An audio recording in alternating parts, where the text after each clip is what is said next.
आज Doubtnut app download करें। Doubtnut पर अपने सभी गणित, रसायन विज्ञान, भौतिक विज्ञान और जीव विज्ञान के डाउट्स का करो सफाया। बस प्रश्न की फोटो खींचो, एक ही प्रश्न को क्रॉप करो और तुरंत वीडियो सोल्यूशन पाओ।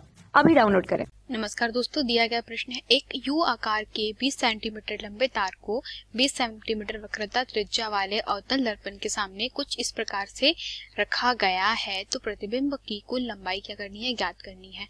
तो हमें दिया गया है कि जो वक्रता त्रिज्या है वक्रता त्रिज्या दर्पण की कितनी है, वक्रता त्रिज्या 20 सेंटीमीटर। मान लेते हैं कि वह कहीं यहाँ कहीं होगी, ठीक है, 20 सेंटीमीटर। तो यह जो बचा वाला है वह भी कितना हो जाएगा, 10 सेंटीमीटर।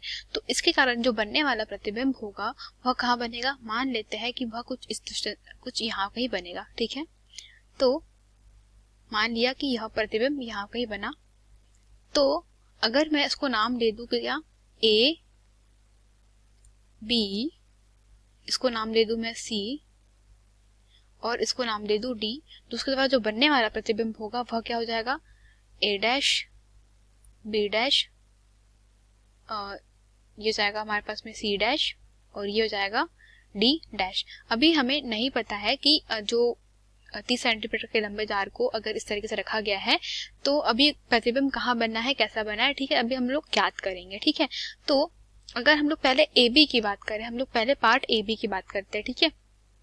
तो ए बी की जो टोटल दूरी है कहाँ से कहाँ तक के, दर्पण की मुख्य अक्ष बी से लेकर के बी तक की जो दूरी है, तो हम लोग पहले लिख सकते हैं कि पहले पार्ट ए बी के लिए, ठीक है।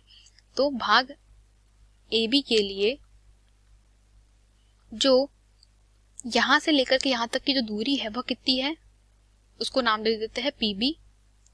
तो पी बी है वह कितनी है, वह है हमारे पास में, ये दोस्तों देखिए यहाँ से यहाँ तक की जो दूरी है कितनी है, 30 सेंटीमीटर है।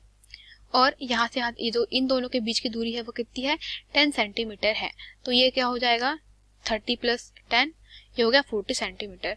अब जो ये यू आकार का तार है तो इसका किस तरीके से बांटा है, अगर देखिए यह 10 सेंटीमीटर है तो बी से लेकर सी तक भी 10 सेंटीमीटर रहेगा और सी से लेकर डी तक भी कितना रहेगा, 10 सेंटीमीटर रहेगा। तो 10 10 10 सेंटीमीटर अभी कुछ इस प्रकार से रखा गया है, ठीक है। तो ए बी की जो दूरी है पी से वह कितनी है, वह है 40 सेंटीमीटर। तो अभी हम लोग यहाँ पर देख रहे हैं कि जो u का मान है अर्थात जो वस्तु तक की दूरी है वह कितनी हो जाएगी, वस्तु तक की जो दूरी है वह कितनी हो जाएगी, u बराबर इसे हमारे पास -40 हो जाएगी, क्योंकि अवतल दर्पण है तो अवतल दर्पण के लिए जो u और b होता है वो कैसा होता है, ऋणात्मक, क्योंकि यह नेगेटिव जो चिन्ह परिपाटी के अनुसार यह ऋणात्मक साइड में बनते हैं, ठीक है। तो u का मान कितना है, -40 और f का मान कितना हो जाएगा, क्योंकि हमें पता है कि c का मान कितना है, 20 है, c = कितना है, 20 है। तो f = कितना हो जाएगा, 10 हो जाएगा, क्योंकि f = क्या होता है, जो r/2 के बराबर होता है, ठीक है। तो हम लोग कह सकते हैं कि यहाँ से क्या हो जाएगा, अगर हम लोग बात करें तो c जो f कितना है, 10 है। तो मान लेते हैं कि अभी f हमें पता नहीं है, जो हमें पता नहीं है कि दर्पण के द्वारा जो बना है प्रतिबिंब है वह कहाँ पर है। तो यहाँ पर हम लोग क्या कर लेते हैं, यहाँ पर v का मान ज्ञात कर देते हैं, अर्थात जो ए बी के जो प्रतिबिंब बना है ए बी उसकी दूरी ज्ञात कर लेंगे, मतलब ए बी के लिए कि यहाँ तक की दूरी कितनी रहेगी, ठीक है। तो मान लेते हैं कि अभी यहाँ से यहाँ तक की दूरी कितनी है, b है, तो यहाँ से क्या हो जाएगा, b बराबर इसे क्या हो जाएगा, यह हो जाएगा यह लगभग हो जाएगा u × f अपॉन में u - f से। तो u कितना है हमारे पास में दोस्तों, u है -40, इसकी फोकस दूरी भी ऋणात्मक होती है तो -10 अपॉन में u - f, तो ये जाएगा -40 माइनस का +10, तो यह किसके बराबर जाएगा, यह हो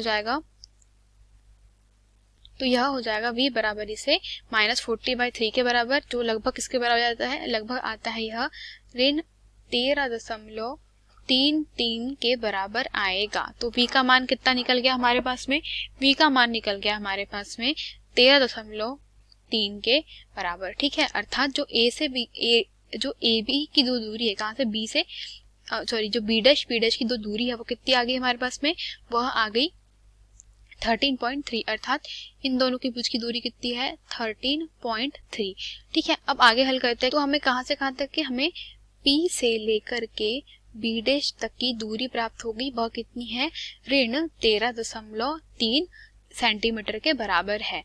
तो अब दोस्तों देखिए कि हमें पता है कि जो आवर्धन क्षमता होती है वह तो क्या होती है, दोनों का अनुपात, वह हो जाएगी वस्तु का मतलब बना प्रतिबिंब और वस्तु का अनुपात होती है, वस्तु के मतलब साइज का अनुपात होती है, मतलब ए बी के बटे में क्या होगा, सॉरी ए डैश बी डैश के बटे में क्या होती है, ए बी होती है। तो चूंकि अब ए बी के बटे ए डैश बी डैश के बटे में ए बी होती है और यही जो कह सकते हैं कि आवर्धन क्षमता होती है वह किसका अनुपात होती है, वह वस्तु तक की दूरी और वस्तु के प्रतिबिंब तक की दूरी का भी अनुपात होती है। ठीक है, तो वस्तु तक की जो कह सकते हैं कि जो प्रतिबिंब है वह कितने दूरी पे बना है, 13.3 पे बना है और वस्तु तक की दूरी कितनी है, 40 है।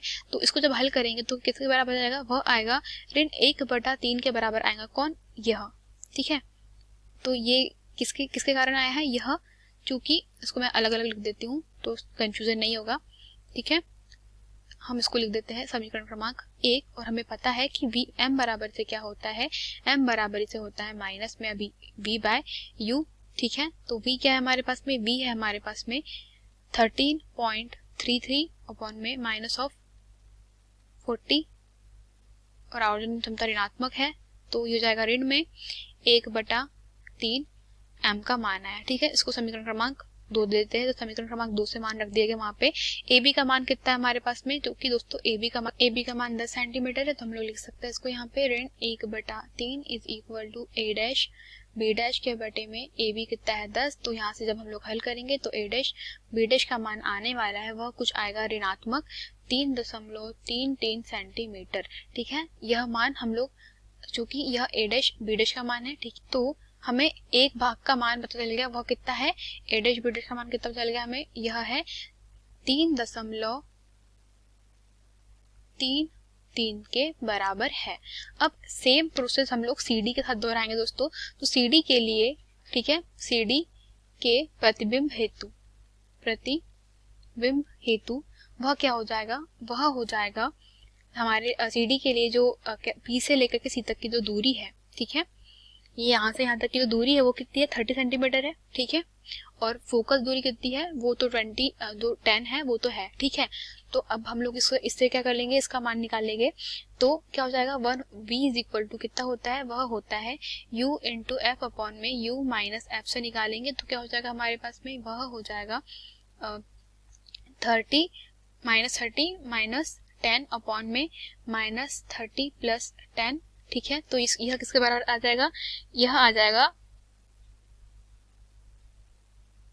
तो इसको हल करने के बाद जो इसका उत्तर आएगा वह कितना आएगा, ऋणात्मक 15 सेंटीमीटर आएगा। अब क्या करेंगे दोस्तों, इसको आगे और हल कर लेंगे। तो जैसे कि अभी ने आवर्धन क्षमता के बारे में बात करी थी, वह क्या हो जाएगी, सी डैश डी डैश के बटे में कितनी हो जाएगी, सी डी के बराबर हो जाएगी। और चूंकि हमें पता है किसके बराबर हो जाएगी, minus of v by u के बराबर हो जाएगी। तो मैं डायरेक्ट इसको सॉल्व कर रही हूँ। तो यह हो जाएगी क्या, ऋणात्मक ऋण 15 अपॉन में माइनस 30। ठीक है, तो यह किसके बराबर आ जाएगी, वह ऋण 1/2 के बराबर आ गई। तो जब इसको मैं दोनों को बराबर लिखूंगी तो सी डैश डी डैश के बटे में C D is equal to कितना है, ऋण 1/2। सी डी का मान कितना है, अगेन 10 सेंटीमीटर है, तो सी डैश डी डैश क्या हो जाएगा, वो आ जाएगा 10/2 इज इक्वल टू 5। ठीक है, तो ये सी डैश डी डैश का मान कितना आ गया हमारे पास में, सी डैश डी डैश का मान आ गया 5 सेंटीमीटर। दोस्तों हमने अभी किसका मान ज्ञात करा है, हमने यहाँ पर सी डैश डी डैश का मान 5 सेंटीमीटर ज्ञात कर लिया है। अब हमें पूछा गया प्रतिबिंब की कुल लंबाई, तो प्रतिबिंब की कुल लंबाई के लिए हमें ए डैश बी डैश का मान भी मिल गया है। देखिए हमें ए डैश बी डैश का मान प्राप्त हो गया है, सी डैश डी डैश का मान ज्ञात हो गया है। हमें क्या ज्ञात करना है, सिर्फ बी डैश और सी डैश के बीच का मान ज्ञात करना है। तो देखिए कि हमें पी सी डैश के बीच की दूरी कितनी प्राप्त हुई है दोस्तों, हमारे जो सी डैश डी डैश की जो ये हमारे प्रतिबिंब की पी से दूरी कितनी प्राप्त हुई है, दूसरे प्रतिबिंब में देख रहे सी डी के प्रतिबिंब के लिए, तो वह कितनी प्राप्त हुई थी हमें, 15 सेंटीमीटर। तो हम लोग कह सकते हैं कि पी से लेकर के सी डैश तक की जो दूरी है वो कितनी है, वह है 15 सेंटीमीटर। और यहाँ पर कितनी आई थी, 13.3 सेंटीमीटर, किसके लिए, जब हम लोगों ने ए डैश बी डैश की कैलकुलेशन करी थी तब के लिए। ठीक है, तो वह कितनी आई थी दोस्तों, वह आई थी लगभग 13.3 सेंटीमीटर के बराबर। तो अब क्या करेंगे हम लोग, पी सी डैश में से अगर पी बी डैश को घटा देंगे तो हमें सी डैश बी डैश का मान प्राप्त हो जाएगा। ठीक है, तो हम लोग लिख सकते हैं इसको, बी डैश सी डैश को लिख सकते हैं क्या, कि P C dash minus P B dash, तो किसके बराबर हो जाएगा? यह हो जाएगा 15 माइनस 13.3, और जब घटाने के बाद कितना आएगा? 1.7। तो बी डैश सी डैश का मान कितना मिल गया दोस्तों? हमें 1.7 के बराबर मिल गया। तो प्रतिबिंब की जो कुल लंबाई है, प्रतिबिंब की जो कुल लंबाई है वह क्या हो जाएगी? देखिए यहाँ से ये C dash D dash plus B dash C dash plus A dash B dash के बराबर हो जाएगी। तो हम लोग लिख सकते हैं इसको A dash B dash plus B dash C dash plus C dash D dash के बराबर। ठीक है, तो ए डैश बी डैश का मान कितना हमारे पास में? 3.3 हमने याद किया था। बी डैश सी डैश अभी याद किया हम लोगों ने 1.7, और सी डैश डी डैश कितना है? 5। तो इसको जब हल करेंगे तो किसके बराबर आ जाएगा? 10 सेंटीमीटर के बराबर आ जाएगा। और जो यह 10 सेंटीमीटर है यही हमारे क्वेश्चन का सॉल्यूशन था दोस्तों। ठीक है, यही हमें हल करना था। तो जो प्रतिबिंब की कुल लंबाई कितनी है? वह है 10 सेंटीमीटर। ठीक है, वह कितनी है? यह टोटल जो है वो पूरी कितनी है? 10 सेंटीमीटर। तो हम लोग, हमारा प्रश्न का उत्तर यही खत्म हुआ। धन्यवाद।